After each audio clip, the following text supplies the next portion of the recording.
अस्सलाम वालेकुम स्टूडेंट्स। तो आज का हमारा टॉपिक है इक्विलिब्रियम। इक्विलिब्रियम का टॉपिक बोर्ड में लॉन्ग के लिए नहीं आता है, लेकिन इसमें से शॉर्ट्स और एमसीक्यूज बन सकते हैं। तो इक्विलिब्रियम की डेफिनेशन ये है, द बॉडी एट रेस्ट और moving with uniform velocity is in equilibrium. अगर कोई बॉडी रेस्ट में है तो वो इक्विलिब्रियम में है। अगर कोई बॉडी यूनिफॉर्म वेलोसिटी से मूव कर रही है तब भी वो इक्विलिब्रियम में है। तो यानी बॉडी जब रेस्ट में होती है तो उसकी वेलोसिटी क्या होती है, ज़ीरो। अगर बॉडी यूनिफॉर्म वेलोसिटी से मूव कर रही है, इसका मतलब ये है कि अगर बॉडी 5 मीटर पर सेकंड की वेलोसिटी से मूव कर रही है तो वो 5 मीटर पर सेकंड की वेलोसिटी से ही मूव करती रहेगी, वो अपनी वेलोसिटी चेंज नहीं करेगी, उसकी वेलोसिटी कांस्टेंट ही रहेगी। तो अगर बॉडी की वेलोसिटी यूनिफॉर्म हो या ज़ीरो हो, यानी वो रेस्ट में हो, तो उन दोनों कंडीशंस में एक्सेलरेशन क्या होगा, ज़ीरो। इन शॉर्ट इक्विलिब्रियम तब होगा जब बॉडी का एक्सेलरेशन ज़ीरो होगा। अगर बॉडी में एक्सेलरेशन प्रोड्यूस नहीं हो रहा है, इट्स मीन कि बॉडी इक्विलिब्रियम में है। तो अगर हम फर्स्ट कंडीशन ऑफ इक्विलिब्रियम की तरफ आएँ तो फर्स्ट कंडीशन ऑफ इक्विलिब्रियम ये कहती है कि बॉडी का एक्सेलरेशन ज़ीरो होना चाहिए।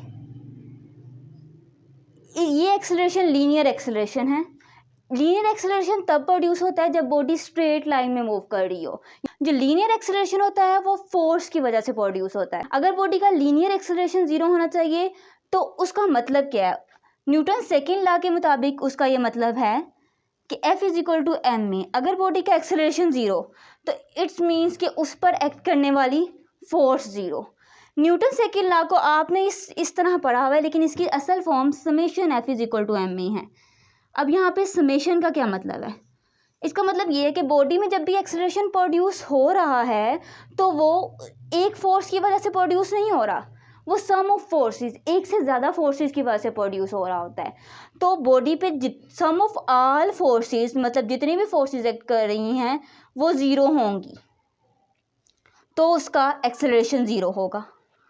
ठीक, तो मतलब अगर हमें चेक करना है कि बॉडी इक्विलिब्रियम में है, यानी उसका एक्सेलरेशन ज़ीरो है या नहीं, तो हम उसके ऊपर लगने वाली सब फोर्सेस को मतलब ऑब्जर्व करेंगे, फिर उनका ऐड करेंगे। अगर उनका सम ज़ीरो आया तो बॉडी इक्विलिब्रियम में होगी।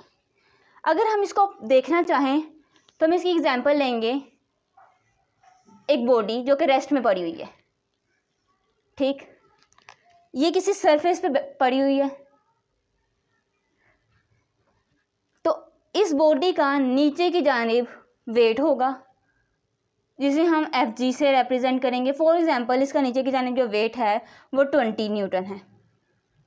ठीक, तो हाँ, हम जानते हैं कि जब भी बॉडी किसी सरफेस पे पड़ी होती है तो उसके ऊपर एक नॉर्मल फोर्स एक्ट करती है जो कि सरफेस लगाती है, और वो उस वेट के बिल्कुल इक्वल मैग्नीट्यूड में, इक्वल और डायरेक्शन में बिल्कुल उसके ऑपोजिट होती है। तो इट्स मीन्स कि इस पर 20 न्यूटन जो फोर्स एक्ट करेगी, नॉर्मल फोर्स, वो ऊपर की जानिब होगी। तो इस कंडीशन में जबकि बॉडी बिल्कुल रेस्ट में पड़ी हुई है तो हम सम फोर्सेस का सम करें तो हमारे पास क्या आएगा, हम Fg और Fw को ऐड करेंगे तो ये ज़ीरो आना चाहिए, तभी ये इक्विलिब्रियम में होगी। तो एक तो हम ये भी देख लेंगे कि पहले तो हम इसको कह चुके हैं ये रेस्ट में है। अगर ये रेस्ट में है तो इक्विलिब्रियम की डेफिनेशन हमें बताती है, the body at rest is in equilibrium. तो बॉडी रेस्ट में है तो इक्विलिब्रियम में है ही, लेकिन हम फोर्सेस का सम करके भी चेक करेंगे कि क्या वाकई ये इक्विलिब्रियम में है। तो Fg, हम इनमें से ना, हम जानते हैं कि जब दो फोर्सेस बिल्कुल ऑपोजिट होती हैं तो उनमें से दूसरी फोर्स जो होती है ना, एक फोर्स, वो उसको हम नेगेटिव साइन लगाते हैं उसके साथ, यानी Fg प्लस माइनस Fw लगाएंगे, यानी कोई उनमें से एक फोर्स के साथ नेगेटिव साइन आएगा क्योंकि ये वेक्टर्स हैं और एक वेक्टर बिल्कुल उसके दूसरे वेक्टर के ऑपोजिट है। तो हम 20 न्यूटन प्लस माइनस 20 न्यूटन करेंगे, 20 Newton minus 20 Newton is equals to zero. तो हम देख सकते हैं ये क्या आएगा, ज़ीरो आ जाएगा। तो मीन्स कि ये बॉडी इक्विलिब्रियम में है। पहले तो हम देख के कह रहे थे कि रेस्ट में है तो ये इक्विलिब्रियम में हुई, इक्विलिब्रियम की डेफिनेशन के मुताबिक, लेकिन जब हमने इस पर सम किया फोर्सेस का तब भी ये इक्विलिब्रियम में ही आई। अब हम एज्यूम करते हैं कि कोई भी ऑब्जर्वर है या कोई भी पर्सन है, वो इसके ऊपर इस डायरेक्शन में फोर्स लगाता है। 20 न्यूटन, फॉर एग्जाम्पल 2 न्यूटन कर लें, 2 न्यूटन। और अगर वो और कोई दूसरा पर्सन इस पे इस डायरेक्शन में फोर्स लगाए, फॉर एग्जाम्पल 3 न्यूटन लगाएगा, तो क्या अब ये इक्विलिब्रियम में है? अब इसको इक्विलिब्रियम में चेक करने के लिए हम इस पे फोर्सेस का सम करके चेक करेंगे कि क्या ये इक्विलिब्रियम में है। तब हम इन सब फोर्सेस को सम करेंगे। एफ एन, हम इसको यूं कर लेते हैं, ये एन थी, F G minus F N plus, अब इन दो फोर्सेस को सम करेंगे। फॉर एग्जांपल हम इसको F1 कह देते हैं, इसको F2 कह देते हैं। तो F1 हम जानते हैं, अगर ये F1 है तो ये बिल्कुल इसके ऑपोजिट है, तो इसके साथ नेगेटिव साइन आएगा, माइनस F2। तो हम इन सबको सम करें तो हमारे पास 1 न्यूटन आता है, तो जो कि इक्वल 0 के इक्वल नहीं है। इसका मतलब बॉडी इस डायरेक्शन में मूव कर जाएगी। जब बॉडी रेस्ट से मूव करती है तो उसमें एक्सेलरेशन प्रोड्यूस होता है। हम इसको इस तरह से भी ऑब्जर्व करके कह सकते हैं कि बॉडी रेस्ट से मोशन में आई है तो इसमें एक्सेलरेशन प्रोड्यूस हुआ है। अगर एक्सेलरेशन प्रोड्यूस हो गया है मतलब वो 0 नहीं है, तो बॉडी इक्विलिब्रियम में नहीं रही। दूसरा, हमने फोर्सेस को भी सम करके चेक किया कि बॉडी वाकई इक्विलिब्रियम में नहीं है। तो उसके लिए हम क्या कर सकते हैं, अगर यहाँ पे भी 2 न्यूटन फोर्स ही एक्ट करे तो बॉडी रेस्ट में ही रहेगी, और अगर बॉडी रेस्ट में ही रहेगी तो सम ऑफ फोर्सेस 0 होगा, तो बॉडी इक्विलिब्रियम में होगी। अब ये वो कंडीशन हमने चेक की है जब बॉडी रेस्ट में है, यानी बॉडी की वेलोसिटी 0 है। हमने दूसरी भी कंडीशन स्टेट की थी जिसमें हमने कहा था बॉडी की वेलोसिटी यूनिफॉर्म होनी चाहिए। तो जब बॉडी की वेलोसिटी यूनिफॉर्म होगी तब उसकी एग्जाम्पल क्या होगी कि उस यूनिफॉर्म की कंडीशन में क्या होता है, बॉडी कैसे इक्विलिब्रियम में होती है। अगर कोई पर्सन हाइट से जंप करे ग्राउंड पे, तो हम जानते हैं अगर कोई पर्सन हाइट से जंप करेगा ग्राउंड पे तो वो बहुत ज़ोर से नीचे गिरेगा और मुमकिन है कि उसकी हड्डियां वगैरह भी टूट जाएं। लेकिन अगर यही पर्सन पैराशूट के ज़रिए जंप करेगा, जो भी है, पैराशूट के ज़रिए अगर ये जंप करता है ज़मीन पे, तो ये गिरता भी नहीं है और बहुत आराम से ज़मीन पे लैंड भी कर जाता है। तो इस कंडीशन में क्या होता है, जब कोई पर्सन पैराशूट के ज़रिए नीचे आता है तो वो क्यों नहीं गिरता? क्योंकि वो इस कंडीशन में इक्विलिब्रियम में होता है।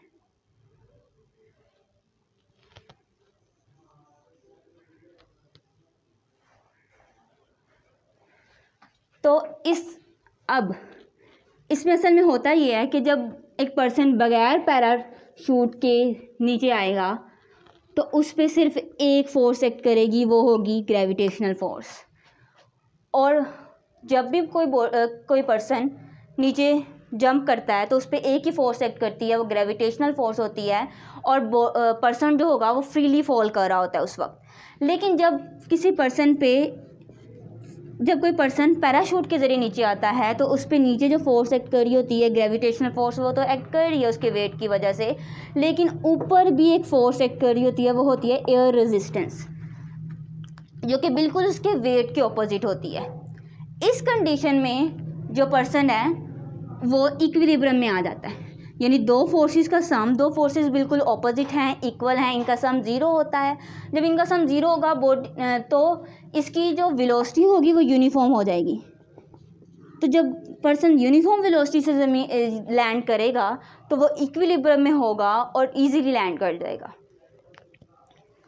जब भी हम फोर्सेस का सम कर रहे होते हैं तो हम फोर्स को रिजॉल्व कर लेते हैं उसके एक्स और उसके वाई कंपोनेंट में।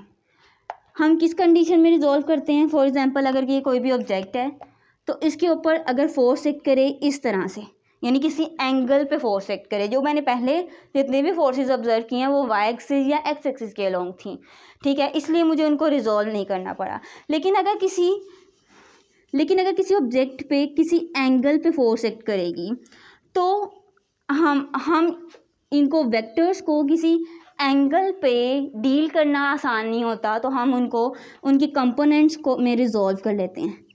हम हर फोर्स को उसके एक्स और वाई कंपोनेंट में रिजॉल्व करेंगे और सारे एक्स कंपोनेंट को ऐड करेंगे तो वो 0 आना चाहिए उनका सम। और सारे y कंपोनेंट को ऐड करें तब उनका सम 0 आना चाहिए। तो इस कंडीशन में हम कहेंगे कि बॉडी इक्विलिब्रियम में है। यानी हम ये भी कह सकते हैं sum of all forces should be 0, और हम ये भी कह सकते हैं sum of all forces acting along x axis should be 0 and also sum of all forces acting along y axis should be 0। ये कंडीशन भी है, ये कंडीशन भी है, लेकिन हमारे लिए इजी यही रहता है कि हम x और y कंपोनेंट में उनको रिजॉल्व करके सोल्व करें। इसके अलावा एक कन्वेंशन ये है कि जब भी हम फोर्सेस को ऐड कर रहे होते हैं तो हम अपवर्ड फोर्सेस को हमेशा पॉजिटिव लेते हैं, क्योंकि हमें पता है कि जब दो फोर्सेस बिल्कुल ऑपोजिट होती हैं तो उनमें से किसी एक के साथ नेगेटिव आता है। तो हम अपवर्ड फोर्सेस को हमेशा पॉजिटिव लेते हैं और डाउनवर्ड फोर्सेस को हमेशा नेगेटिव लेते हैं। इसी तरह राइटवर्ड फोर्सेस को हमेशा पॉजिटिव लेते हैं और लेफ्टवर्ड फोर्सेस को हमेशा नेगेटिव लेते हैं। ये कन्वेंशन है। कन्वेंशन में पहले भी बता चुकी हैं, कन्वेंशन वो होती है जिसकी कोई लॉजिक ना हो। अगर उसके पीछे कोई साइंटिफिक रीज़न ना हो तो उसे कन्वेंशन कहते हैं। तो इसके पीछे कोई साइंटिफिक रीज़न नहीं है कि क्यों पॉजिटिव या नेगेटिव लिया जाता है, ये बस अपनी आसानी के लिए हमने फिक्स किया हुआ है। इसके अलावा सेकंड कंडीशन ऑफ इक्विलिब्रियम क्या कहती है?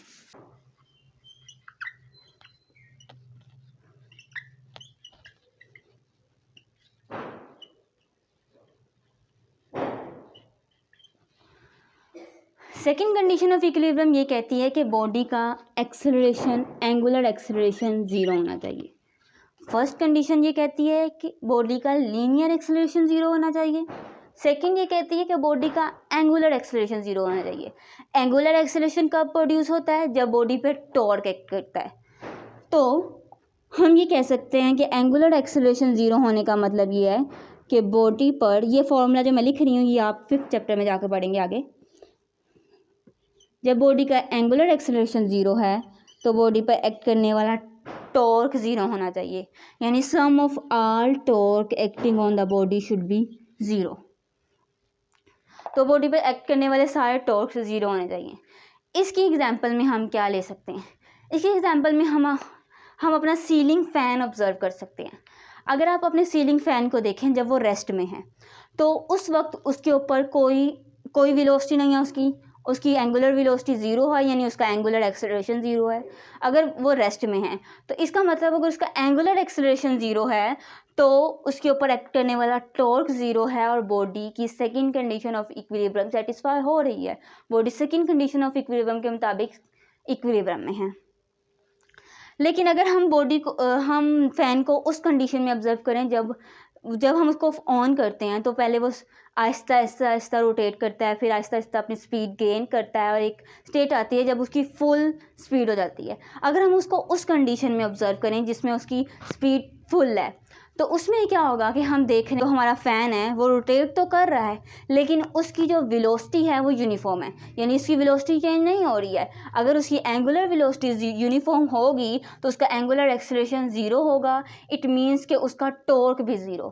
अगर जब फ़ैन रोटेट कर रहा है लेकिन वो इक्विलिब्रियम में है।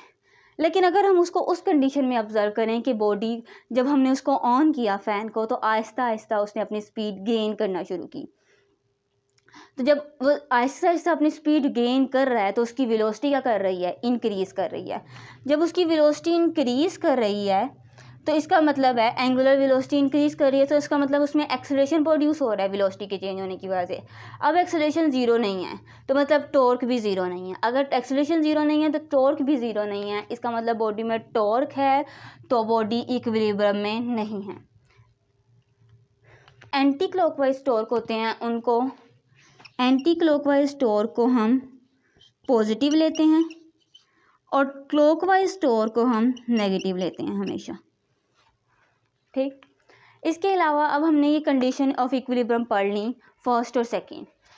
तो अब टोटल कंडीशन ऑफ इक्विलिब्रियम मतलब टोटली बॉडी कब इक्विलिब्रियम में होगी? For body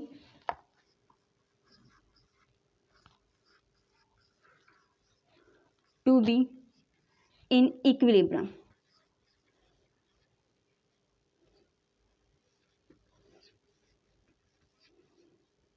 2 condition should be satisfy. First is that कि बॉडी पर sum of all forces zero होने चाहिए, या हम ये भी कह सकते हैं sum of all forces acting along X axis should be zero and sum of all forces acting along Y axis should be zero. दूसरी कंडीशन ये है कि बॉडी का पे सम ऑफ टॉर्क ज़ीरो होना चाहिए, बॉडी के अंदर कोई टॉर्क प्रोड्यूस ना हो रहा. अगर बॉडी पे सम ऑफ ऑल फोर्सेस ज़ीरो हैं या सम ऑफ ऑल टॉर्क ज़ीरो है तो इट्स मीन्स के बॉडी इक्विलिब्रियम में है. हम ये भी कह सकते हैं बॉडी का एक्सेलरेशन ज़ीरो होना चाहिए, भले वो लीनियर हो या एंगुलर हो. तो अब हम अगर इसकी टाइप स्टडी करें जब एक्सेलरेशन ज़ीरो है. अगर acceleration in terms of acceleration बात करें इक्विलिब्रियम की टाइप्स की in terms of acceleration,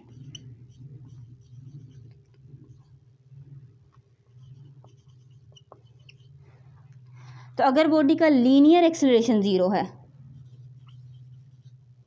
linear acceleration zero है, और एक कंडीशन होती है जब बॉडी का एंगुलर एक्सेलरेशन ज़ीरो हो.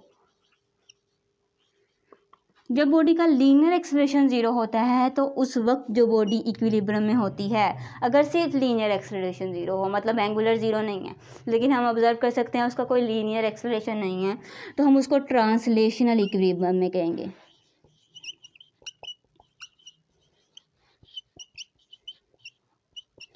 वो ट्रांसलेशनल इक्विलिब्रियम में. लेकिन अगर बॉडी का एंगुलर एक्सेलरेशन ज़ीरो है, नो मैटर के लीनियर है या नहीं है, एक्सेलरेशन लीनियर एक्सेलरेशन ज़ीरो है या नहीं है, लेकिन एंगुलर एक्सेलरेशन ज़ीरो है तो हम उसको रोटेशनल इक्विलिब्रियम में कहेंगे.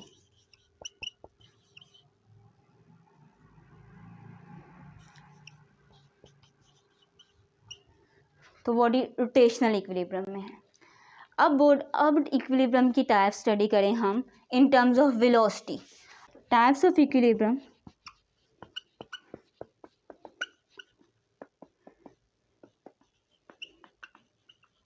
in terms of velocity. तो जब बॉडी की वेलोसिटी ज़ीरो हो या जब बॉडी की वेलोसिटी यूनिफॉर्म होती है. जब बॉडी की वेलोसिटी ज़ीरो होती है तब बॉडी रेस्ट में होती है. अगर बॉडी रेस्ट में होगी तो उसे स्टैटिक इक्विलिब्रियम कहेंगे. तो बॉडी स्टैटिक इक्विलिब्रियम में है. लेकिन अगर बॉडी की वेलोसिटी यूनिफॉर्म है तो दो कंडीशन हो सकती हैं, उसकी लीनियर वेलोसिटी यूनिफॉर्म है,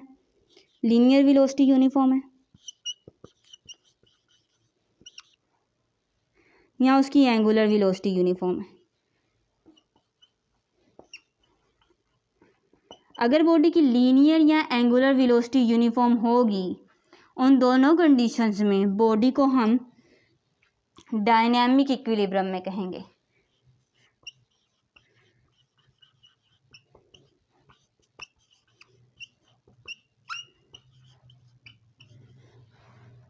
तो इन शॉर्ट बॉडी इक्विलिब्रियम में तब होगी जब वो रेस्ट में हो या फिर वो यूनिफॉर्म वेलोसिटी से मूव कर रही हो. ये दोनों कंडीशन ये स्टेट करती हैं कि बॉडी का एक्सेलरेशन ज़ीरो होना चाहिए. अगर बॉडी का एक्सेलरेशन ज़ीरो है तो वो एंगुलर भी हो सकता है, लीनियर भी हो सकता है. अगर लीनियर एक्सेलरेशन ज़ीरो है तो sum of all forces zero होनी चाहिए, और अगर एंगुलर एक्सेलरेशन ज़ीरो है तो sum of all torque acting on body should be zero.